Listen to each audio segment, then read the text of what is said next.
બહાર તો અમે એટલા બધા અનાઉન્સમેન્ટ કર્યા છે. કોઈ કહે કે આ ગાડી ખસેડવી છે, તો મેં કીધું મારી પાસે ચાવી નહીં. તો કે ના, એનાઉન્સ કરો કે એ જઈને ખસેડે. એક બા તો અમે સાઉન્ડ ચેક કરતા હતા ને, તો અમુક ઓડિયન્સ અંદર આવી ગયા.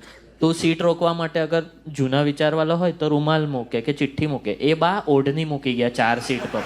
તો મેં કીધું બા તમારી ઓઢણી. તો કે ના, મારે 4 સીટ રોકવી છે ને, તો લાંબુ કાપડ આ જ છે. અરે ભાઈ એક વખત ગાડી હટાવવા માટે મેં કીધું નંબર પ્લેટનો ફોટો પાડી આવો. નંબર, કારણ કે ત્યાં શું પેલું EDW 347 ને એવા બધા કઈ રેન્ડમ નંબર આપણા જેવું ના GJ6 ને એવું. તો મેં કીધું નંબર પ્લેટનો ફોટો પાડ્યો. તો પેલો છોકરો વોલન્ટિયર, ખબર નહીં હોય કયો ફોટો પાડવાનો, નંબર પ્લેટનો ફોટો પાડીને આપ્યો. એના પર પટેલ લખેલું હતું. તો મેં તો અનાઉન્સ કર્યું, મેં કહ્યું એક બહાર ગાડી છે તેના પર પટેલ લખ્યું છે. 10 જણ ઊભા થઈને ગયા. હા, 10 ગાડીઓ પર પટેલ પટેલ પટેલ. હટાઈ નહીં હોય એવું જ હશે કે એ તો અહીંયા જ રહેશે. હા ના, એ અમુક વાર તો એટલે એનાઉન્સ કરાવડાવે કે એમાં બહાર ચાલતો હોય, એટલે અહીંથી એનાઉન્સ કરાવડાવે કે ગાડી ખસાડવાની, એ કોડવર્ડ હોય. એટલે ભાઈ 10 અંકલ જાય પછી તો સેટ થવા ચાલુ. ક્યાં બાત હે.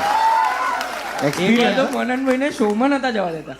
અમે શો બેક સ્ટેજ હતા અને આવા 4-5 એકદમ ફૂલ ઢીંગલી પેલી રશિયન ડોલ જેવા થઈ ગયા. એકમાંથી એક નીકળે ને એવા 4 અંકલ. રશિયન ડોલ ગઈ તો ઢીંગલી થાય છે. અરે હા, પેલી બરણી હોય ને જેમાંથી ટેલીપેથી વાળી. નીકળે એવી એટલે બધી. એવા આવે કે પહેલા સસરા આવે, પછી જમાઈ આવે, પછી એમનો દીકરો આવે. એવા 3 જણા આયા અને કે અરે બહુ મસ્ત શો છે તમારો, શો તો બહુ બેસ્ટ છે.